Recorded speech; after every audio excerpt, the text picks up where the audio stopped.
Hello students, welcome to our channel. Chapter number 1 हम पढ़ रहे हैं बिजनेस, जो है FY BCom कॉमर्स 1 के अंदर 10 लेक्चर हमारे हो गए हैं, जिसका लिंक आपको मिल जाएगा डिस्क्रिप्शन बॉक्स में।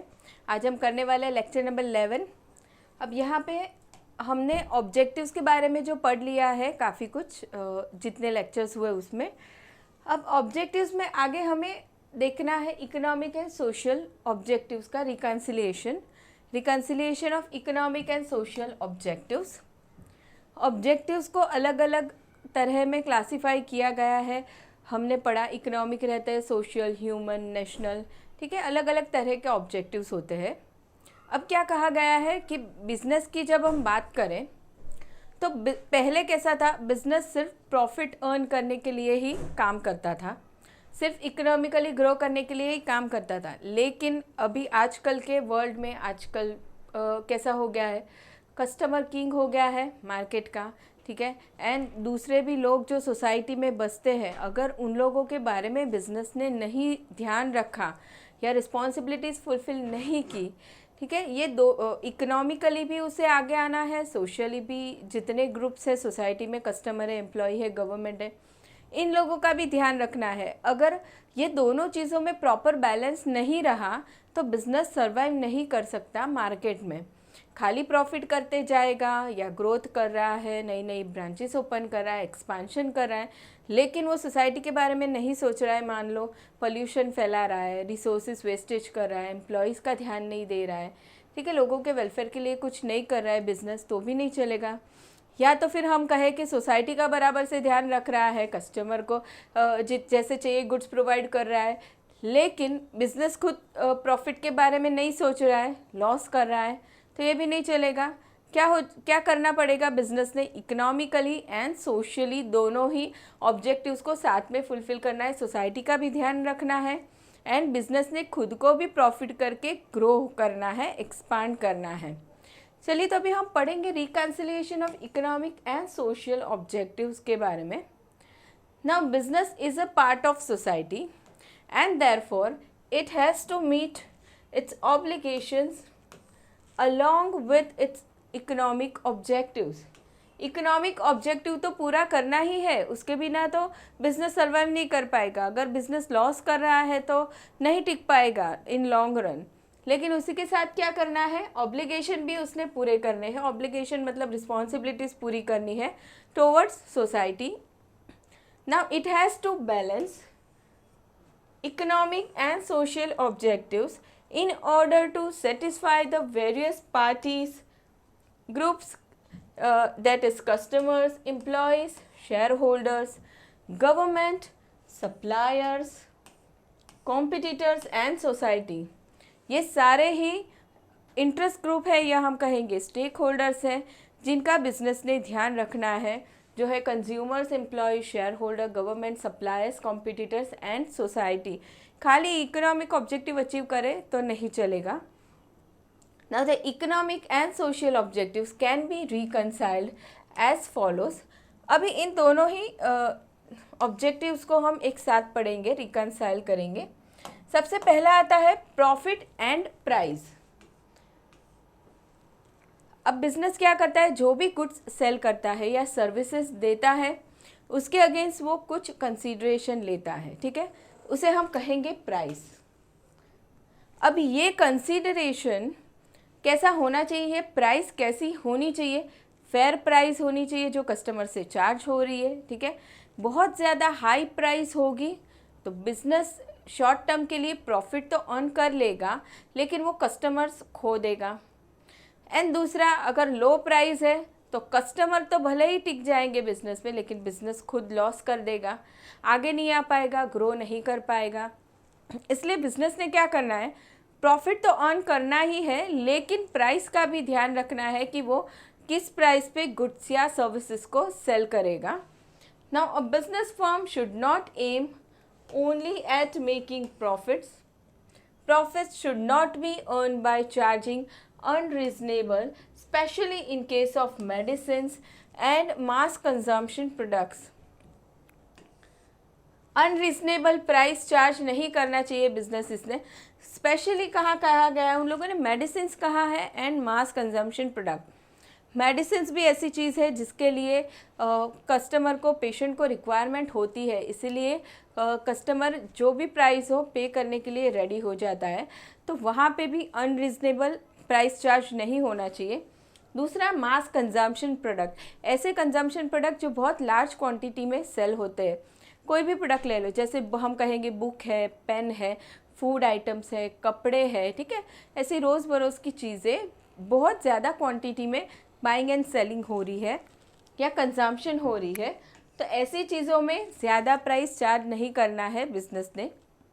Now charging unreasonably high prices results in exploitation of the customers.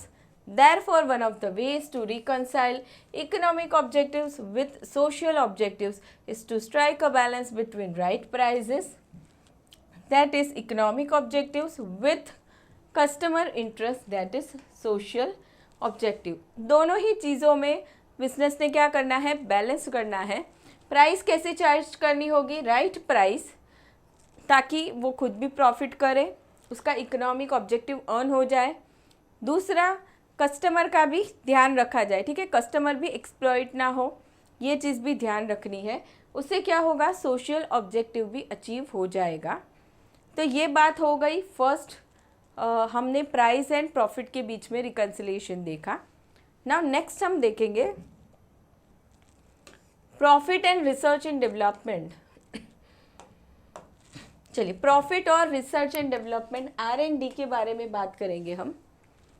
R&D, research and development, business continuously करते ही रहते हैं, ठीक है। बिजनेस कभी भी सेम तरह का प्रोडक्ट सेल नहीं करता रहेगा, कुछ ना कुछ इम्प्रूवमेंट, इनोवेशन वो लाने की ट्राई करेगा थ्रू R&D, या फिर वो जो प्रोसेस से काम कर रहा है, जो टेक्नोलॉजी यूज़ कर रहा है, सेम वही हमेशा नहीं यूज़ करते रहेगा, उसमें भी वो कुछ ना कुछ नया, कुछ ना कुछ चेंज लाने की ट्राई करेगा।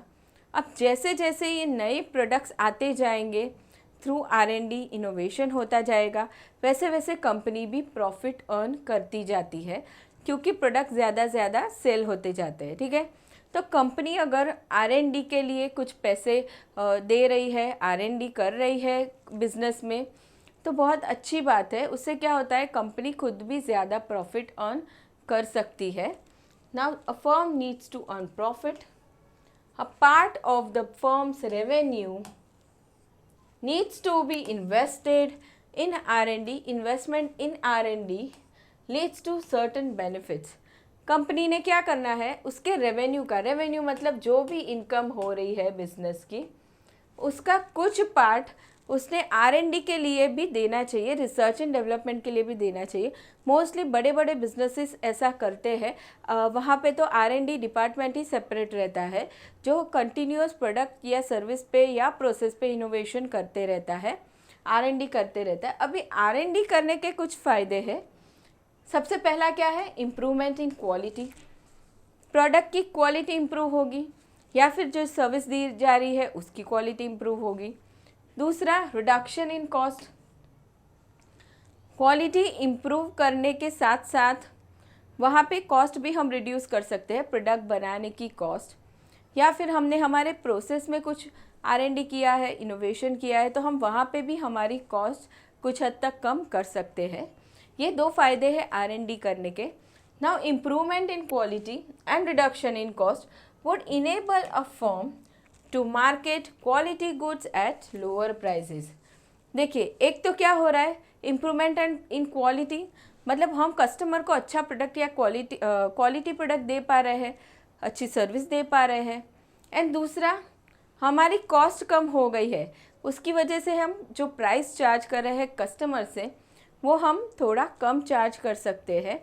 तो ये हमें एक तरह का कॉम्पिटिटिव एडवांटेज देता है। कम प्राइस हम चार्ज करेंगे और क्वालिटी प्रोडक्ट दे रहे हैं, तो कस्टमर्स कॉम्पिटिटर्स के पास जाने की बजाय हमारे पास आना ज़्यादा पसंद करेंगे। तो ये एक फ़ायदा हो गया। Now this in turn would lead to higher sales and consequently higher profit. क्या होगा, हायर सेल्स बढ़ेगा एंड उससे ज़्यादा प्रॉफिट भी होने वाला है हमारा। तो ये हो गया second reconciliation, profit and research and development का। ना नेक्स्ट हम थर्ड देखते हैं, profit and after sale service. अभी आफ्टर सेल सर्विस की बात करते हैं, उसे हम रिकंसाइल करेंगे प्रॉफिट के साथ। आफ्टर सेल सर्विस काफ़ी सारे प्रोडक्ट्स ऐसे होते हैं, मोस्टली कंज्यूमर ड्यूरेबल्स प्रोडक्ट की हम बात करेंगे, तो ऐसे प्रोडक्ट में आफ्टर सेल सर्विस देना बहुत ज़रूरी है। ठीक है, जैसे हमने वॉशिंग मशीन सेल किया, टेलीविज़न सेल किया है, तो वो प्रोडक्ट हमने सेल कर दिया, उसके बाद उस प्रोडक्ट में हो सकता है कुछ प्रॉब्लम हो जाए, तो वो प्रोडक्ट के लिए आफ्टर सेल सर्विस कस्टमर चाहता है कंपनी से। अगर प्रोडक्ट तो सेल करते हैं हम अच्छा, लेकिन आफ्टर सेल सर्विस हम अच्छी नहीं दे रहे हैं, तो कस्टमर सेटिस्फाइड नहीं होगा, और क्या होगा, मार्केट में कंपनी के रेपुटेशन डाउन हो जाती है। और ये जो रेपुटेशन हम कहेंगे या गुडविल हम कहेंगे, तो मार्केट में जो ये गुडविल डाउन हो जाती है, उसकी वजह से कंपनी का प्रॉफिट भी घट जाता है। तो कंपनी अगर ज़्यादा प्रॉफिट करना चाहती है, तो कंपनी ने उसकी आफ्टर सेल सर्विसेज के लिए भी बहुत ध्यान देना पड़ेगा। Now, a business firm needs to focus on after sale service, especially in case of consumer durables. A part of the profit must be spent on training the after sale service staff. देखिए, after sale service staff रखना भी बहुत ज़रूरी होता है, and उनको training देना भी ज़रूरी है कि चलो हमने हमारा प्रोडक्ट सेल किया है, तो वो प्रोडक्ट की क्या क्वालिटी होती है, प्रोडक्ट के बारे में वो सारी चीज़ें जानेगा, वारंटी कंडीशंस क्या होती है, ठीक है, क्या क्या प्रॉब्लम्स होगी तो रिपेयर करके देना है, कैसे करना है, ये सारी ही ट्रेनिंग एम्प्लॉयज़ को दी जाती है, स्टाफ को दी जाती है। Now next is motivating after sale service staff with incentives. अब स्टाफ को अच्छे से काम करने के लिए मोटिवेट करना पड़ेगा। क्या होगा, सुपीरियर मोटिवेट करेगा उसके एम्प्लॉयज़ को, कैसे कर सकता है, मॉनिटरी या नॉन मॉनिटरी बेनिफिट्स के थ्रू वो उन्हें मोटिवेट करता रहेगा, ताकि वो उनकी वो आफ्टर सेल सर्विस जो है बहुत अच्छे से एफिशिएंटली परफॉर्म कर सके। चलिए, ये हो गया दूसरा पॉइंट।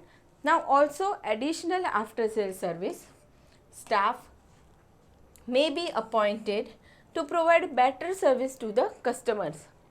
कभी कभी ऐसे हो सकता है एडिशनल स्टाफ की भी रिक्वायरमेंट हो जाती है। ठीक है, मान लो आफ्टर सेल सर्विस की रिक्वेस्ट ज़्यादा हो रही है एंड कस्टमर्स को बहुत डिले हो रहा है सर्विस प्रोवाइड करने में, तो ऐसे टाइम पे क्या होता है, हमने जो एडिशनल स्टाफ रखा हुआ है, वो स्टाफ हम यूज़ कर सकते हैं कंज्यूमर्स को, कस्टमर्स को सर्विस प्रोवाइड करने के लिए।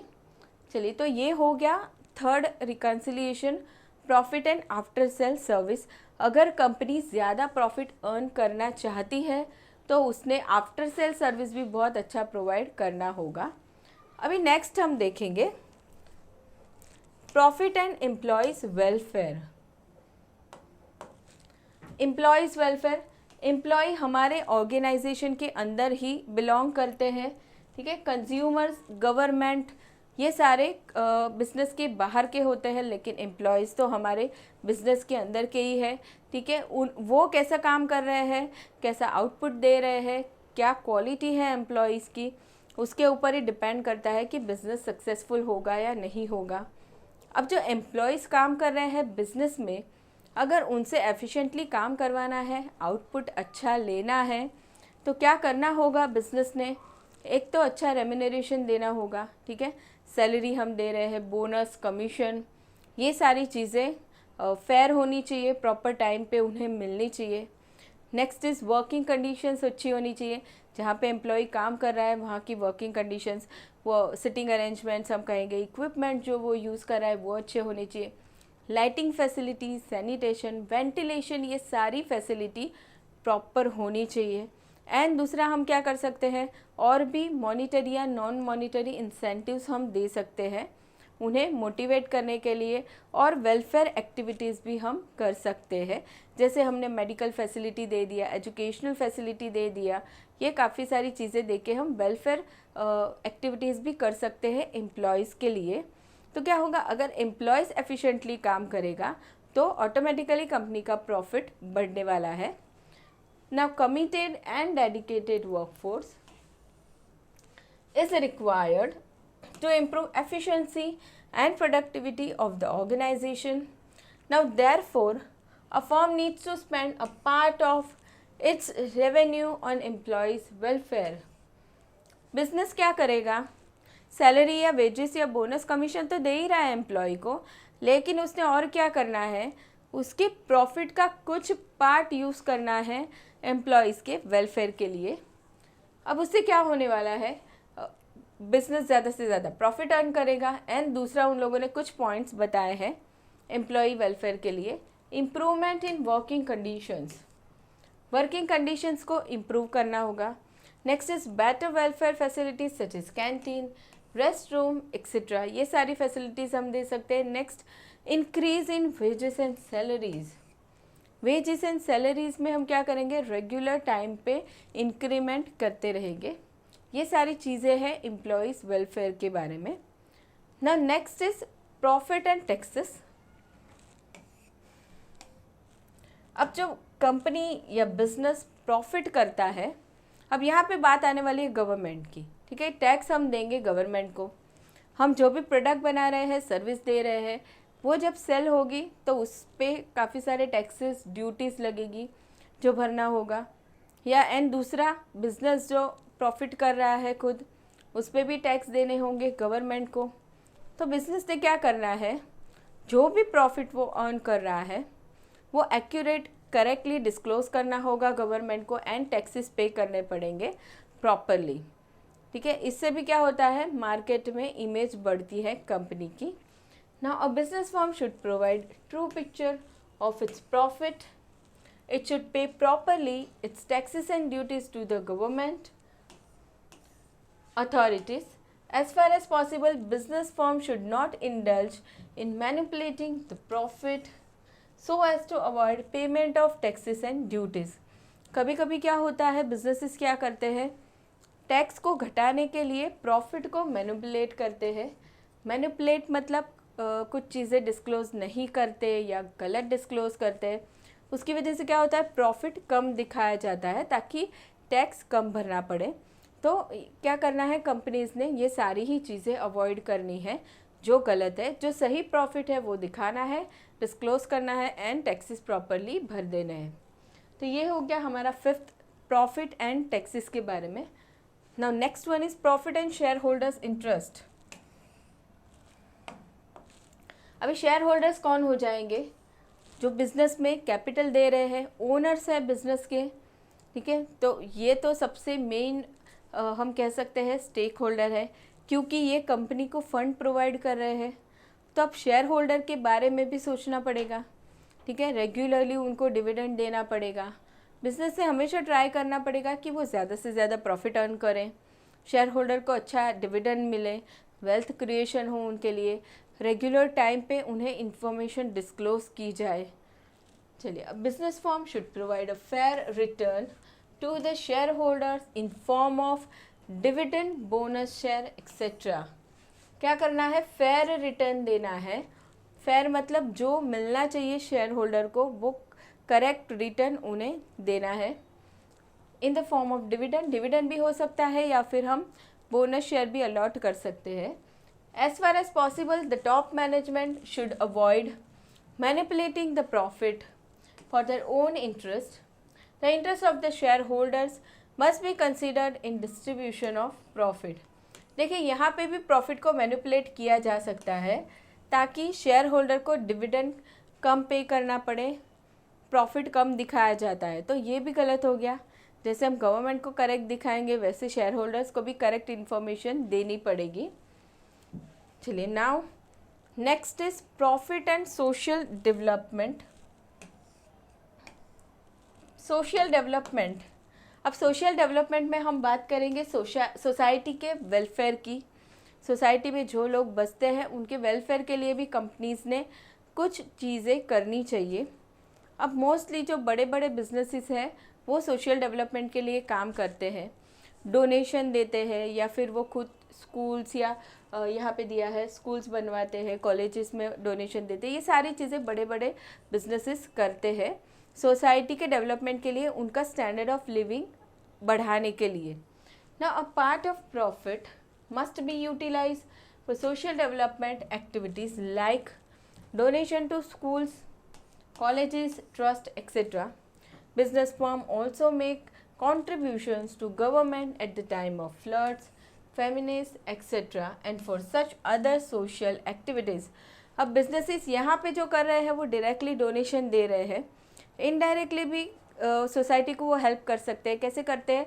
गवर्नमेंट को वो पैसे देते हैं at the time of emergency situation, जैसे फ्लड्स है या साइक्लोन, अर्थक्वेक कुछ हो गया तो उस टाइम पे वो गवर्नमेंट को हेल्प करते हैं ताकि गवर्नमेंट लोगों को हेल्प कर सके.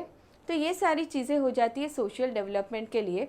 और एक कॉन्सेप्ट भी है कॉरपोरेट सोशल रिस्पॉन्सिबिलिटी वाला, भी हमने देखा था, जहाँ पे क्या होता है कि कुछ कंपनीज ऐसी होती है जिन्हें 2% ऑफ द प्रॉफिट देना पड़ता है सोशल एक्टिविटीज़ के लिए. कंपलसरी वो लोग सोशल रिस्पॉन्सिबिलिटी के जो कुछ स्पेसिफाइड एक्टिविटीज़ है उसमें ही वो प्रॉफिट दे देते हैं एंड वो एक्टिविटीज़ वो करते हैं.